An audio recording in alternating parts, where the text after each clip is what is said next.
Thank you for joining me. I'm Gord Long. As always, it's my pleasure to have back with me today Charles Hugh Smith, well followed and prolific writer on the web, who is the publisher of the website of2minds.com. Welcome back, Charles. Thank you, Gordon. It's my pleasure to be on the program again. Charles, before we begin, I need to stress with our new viewers this is not an interview. We do these videos as a way of us productively dialoguing the important trends we are identifying and simply make our discussion available to the public for those that might be interested or want to contribute constructive comments, which, by the way, we both very much welcome and appreciate. These sessions help me personally crystallize my macro investment themes while helping Charles with his broad research writing efforts. So today I'll be primarily leading us through our slides, and Charles will be commenting. Anything you'd like to add on our process, Charles? No, I'm looking forward to getting through the slide deck that you've created here. We have a significant number of slides to share, maybe even too many, which I'll apologize for in advance. So I'll therefore move along very quickly on the slides, but leave you to look at them at your leisure as listeners. So let's just jump right in here, Charles. This is part one of what we see to be a three-part series. We are springboarding from our previous video, which was entitled What's Holding the Market Up. We're approaching the end of what many call the debt supercycle or the Kondratiev long wave, which will have major global ramifications and is having ramifications already. In this first session, we're going to set the platform at a rather high level for two important themes, which we will explore in part two and part three. These themes being in part two, the new weapons of financial, economic, and political conflict, and in part three, we'll address the coming shift to non-fiat currencies as a means of future global trade settlements. So with that, let's begin first with recapping some of the slides from our last session. For those who missed it or haven't had a chance to see it, we talked about the macroeconomic cycle of change and how decelerating real global economic growth is having a profound impact and will at some point inevitably lead to a stability test.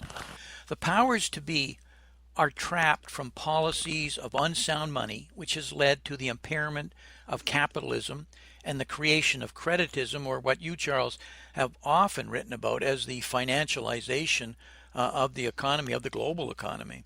Presently, this cycle is taking markets higher because of easy and expanding global credit and money supply policy responses. So historic levels of stock buybacks, shrinking stock pools, and forced risk levels are becoming evident in terms of risk levels in the pursuit of yield right around the globe. We're experiencing, in my mind, and I think you'd agree with this, Charles, a crack-up boom that will take equity markets higher before the inevitable stability test that we showed in the slide arrives. So, Charles, anything you'd like to add so far before we go on? No, I just wanted to emphasize that from my point of view, the system of understanding what we're going through right now and what we will experience in the coming days, it's based on elements that are dynamics that cannot be modified with sort of simple reforms like taxing billionaires or the kinds of things that you read in the paper now about political attempts to change the direction of the system that we're describing. And so it's not going to be possible to reform away like the deceleration of global growth or the move to creditism. These are structural systemic forces, and so that's why we're really trying to focus on the direction, the cycles, the roadmaps here, because the trajectory is already set, and it's set from by the policies that have already been basically put in cement, right, as political expediency. In other words, everything that's been done has been done because it's politically expedient to do it, but it's trapped those in authority into a particular trajectory that it cannot be, um, you know, revised or reversed by some sort of minor reform. Charles, this slide really shows exactly this process. I've shown this slide many times since it was first drawn just after the 2008 financial crisis. And the financial crisis was exactly that, a financial crisis, primarily U.S. mortgage market centric, which had global, obviously, global spillover ramifications. Because the policies enacted were basically, and as you were referring to, there were ones of kick the can down the road and papering over problems. It suggested that the unresolved problems would highly likely manifest themselves into economic problems on a larger regional basis, which they did almost immediately in 2012 with the EU crisis and amongst others, without boring everybody with going around the world on regional issues, and would inevitably, as a roadmap, this forced direction or this inevitable direction lead to political problems on a global basis as slowing economic growth and inequality cause the breakdown of the social contract between the governing and the governed, which we are now seeing across the globe in the form of, I'll refer to as populist movements. And that's what's stemming from it, because we've never fixed the problems and we just keep papering her over. And there's not a natural way of fixing them. It's going to take an event or some level of crisis.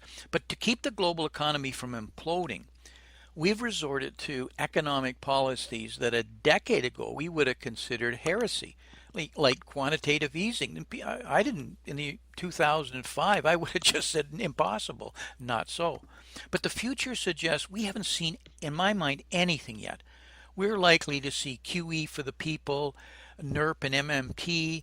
I've always believed that collateral is going to be a massive issue, and we're going to see collateral guarantees. I think we're going to see broad nationalization of financial institutions, such as the collapsing pension system.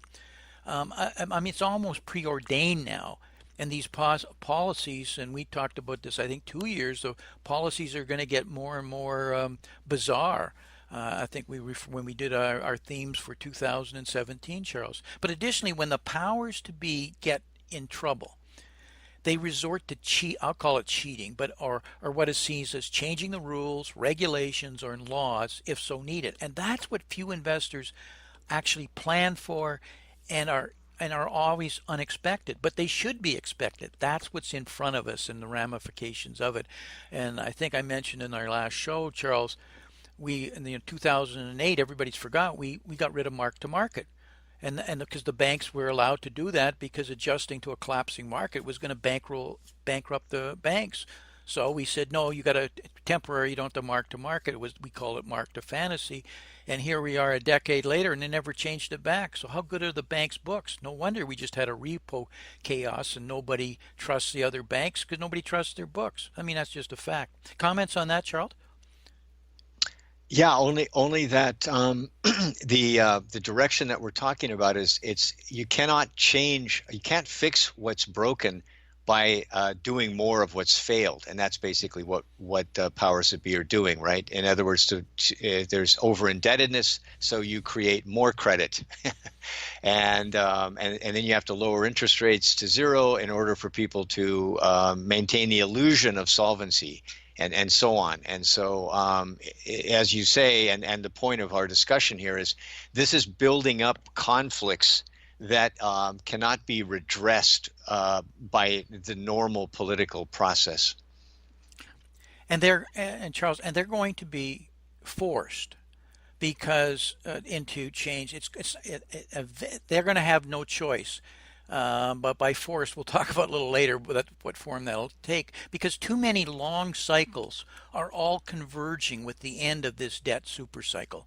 It's just they're all lengths, and various ones that I've went through with Dent on right now who specifies all his work on cycles show this. But the world will not come to an end. Cycles are exactly that. They continue to go up and down with generational beliefs, expectations, and demographics creating the cycles. But on the other side of major crises like the Great Depression are often explosive positive developments because forced, and I really stress this, forced adjustments to the system are found and implemented. There are losers and winners, but the system keeps on going and evolving. That's the nature of the system, and I see that to again happen.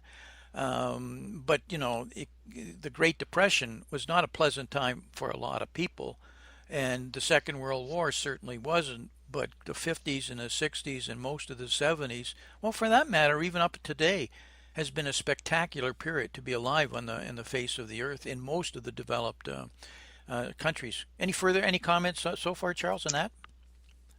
Yeah, just a quick comment on the cycles is that I think we can understand cycles because many people question that. They tell me, well, aren't you just arbitrarily creating a cycle that's more a figment of imagination than real? But of course, human nature remains the same, right?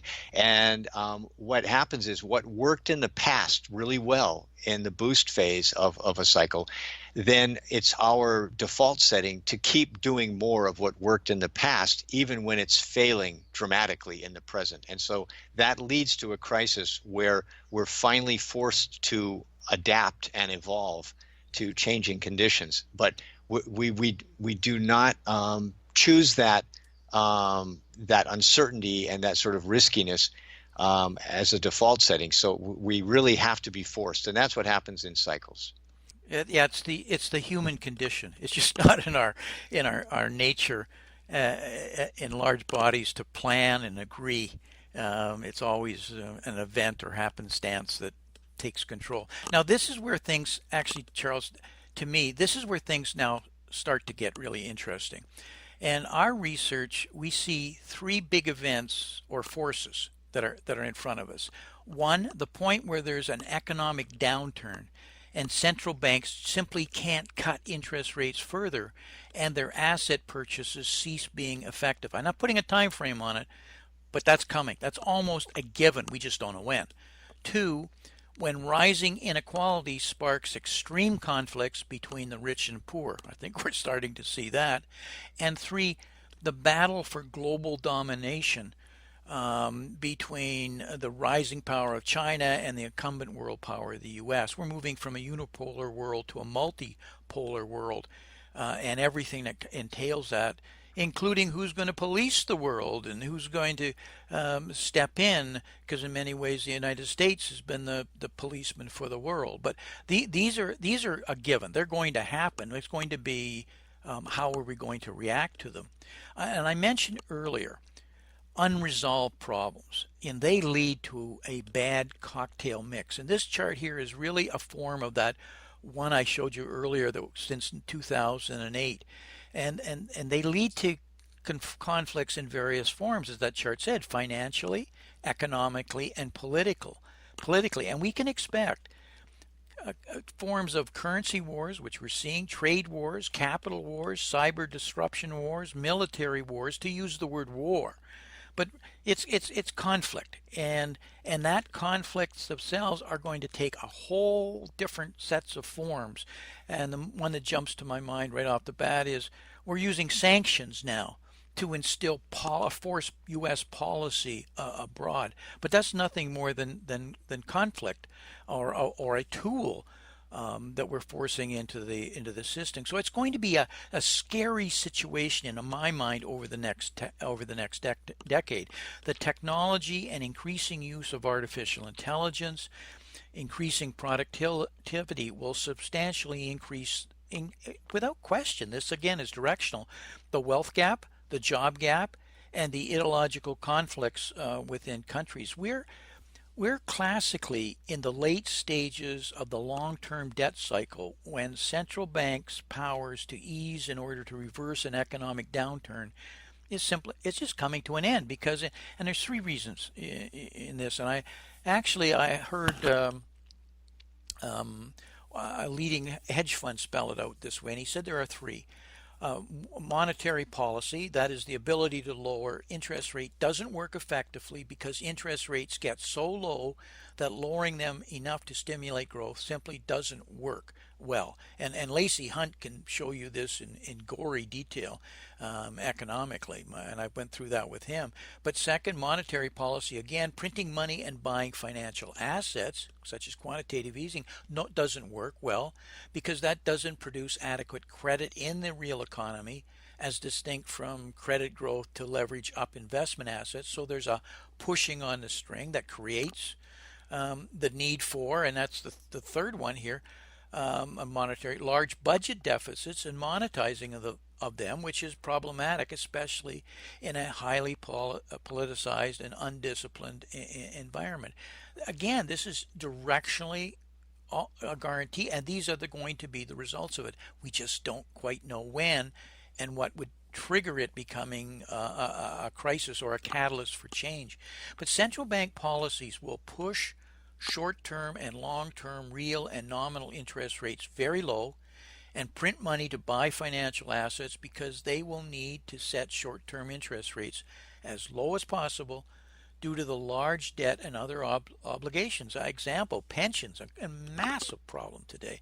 Healthcare obligations that are coming due and because of weakness in the economy and low inflation. There will be hope that doing so will drive the expected return of cash below the expected return of bonds, but that won't work well because, and as I list here on this slide, for at least four reasons. These rates are too close to their floors. There is a weakening in growth and inflation expectations, which is also lowering expected return of equities.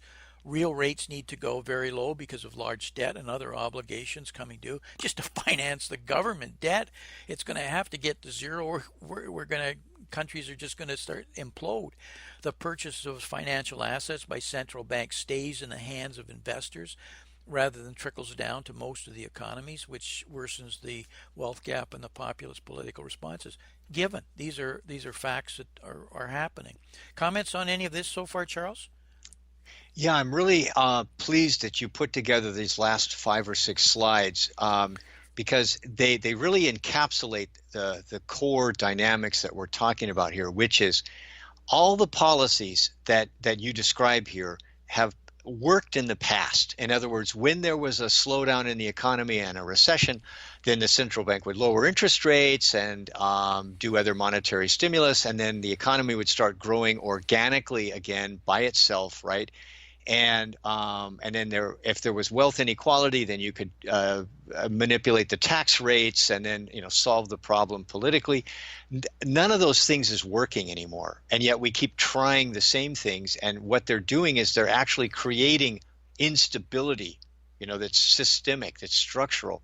And so they're actually making the problems worse because they're not really solving the problems. And that's the point of these 5 or 6 slides is you're showing how all the policies that worked well in the previous decades are no longer working, and they're going to work even less well going forward. Yeah, exactly.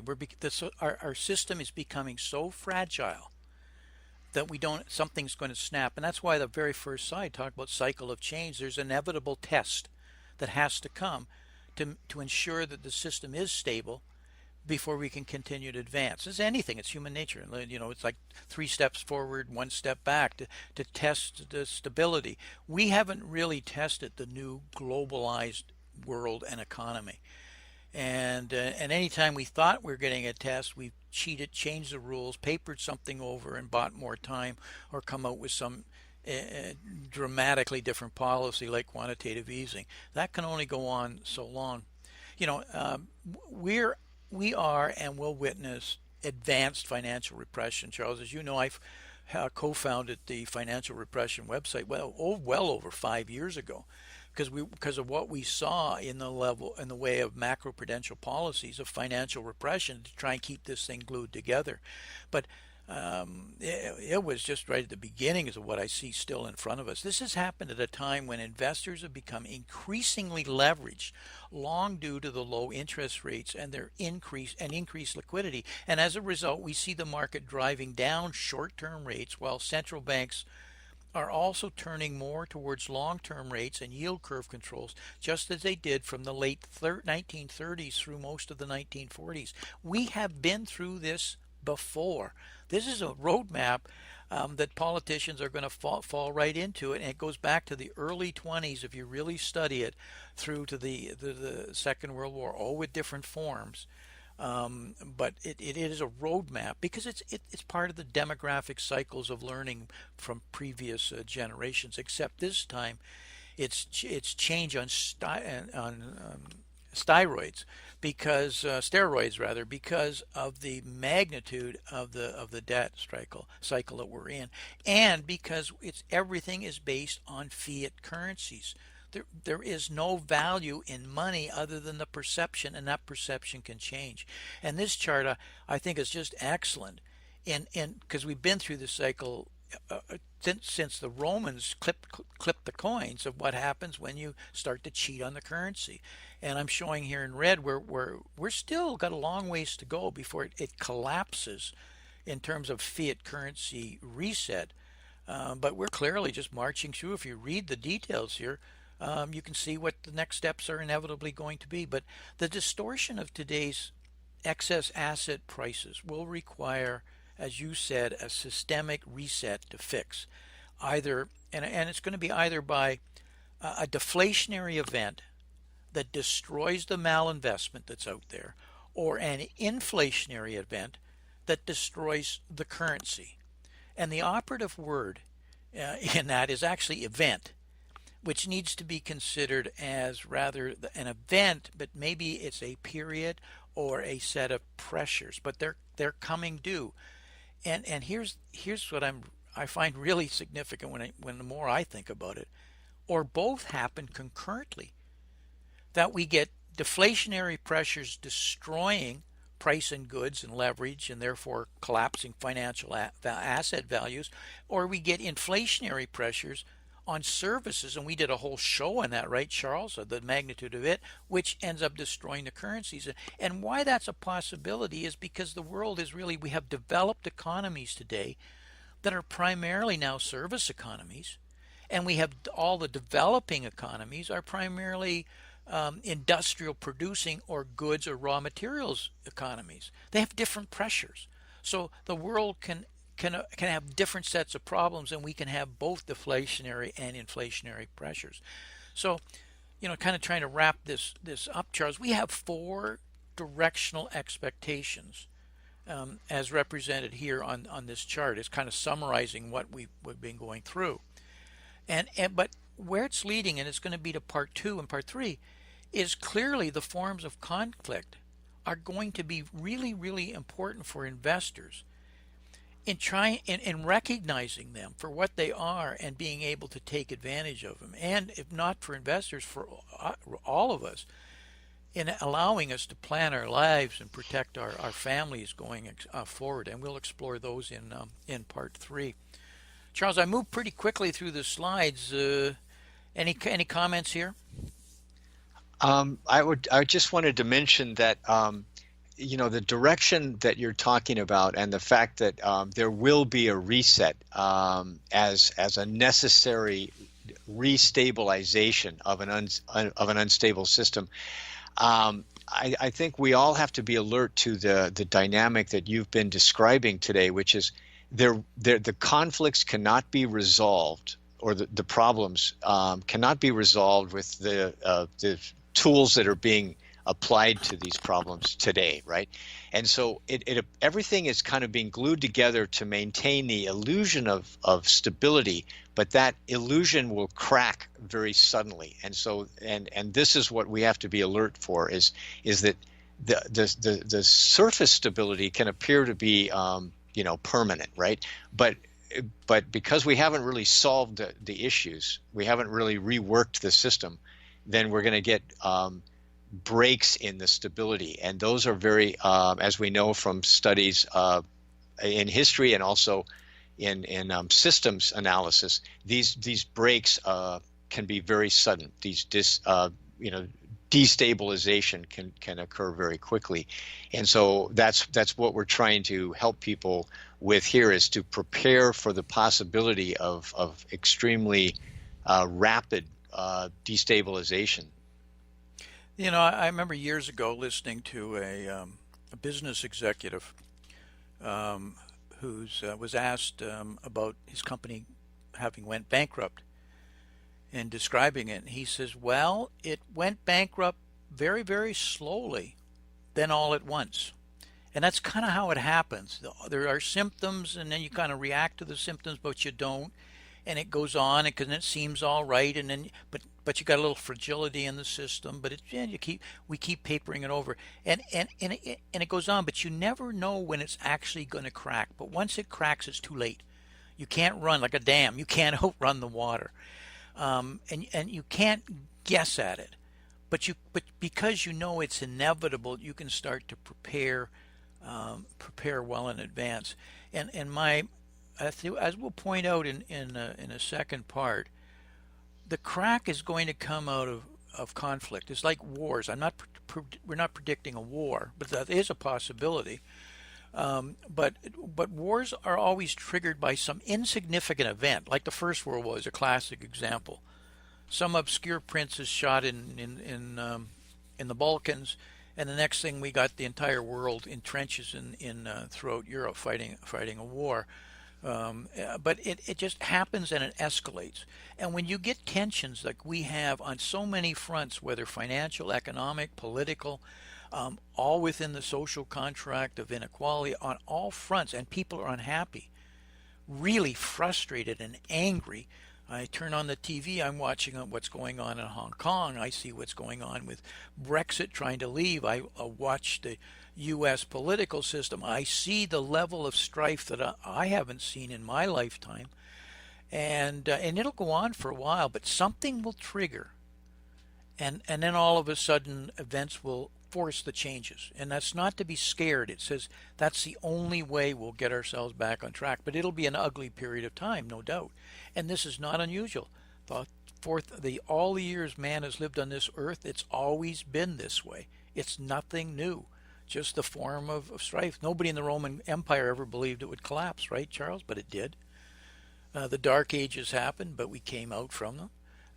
Without boring everybody with a history lesson here, nothing's new here in history. Charles, we have to wrap. I hope I'll leave the slides for those who want to study them in more detail. Any closing comments you want to make? I'm just looking forward to our next discussion, which is part 2 of our 3-part series, Weapons of Conflict. Charles, I put up here a little ad for the stuff I do on our side over at MAD-SII. How can listeners follow more of your work and your writing? Please visit me at of2minds.com. You can download free chapters of my recent books, and my archives and content is all free. Charles, really looking forward to part 2 on this. So I'll talk to you next month. Okay, thank you. Thank you.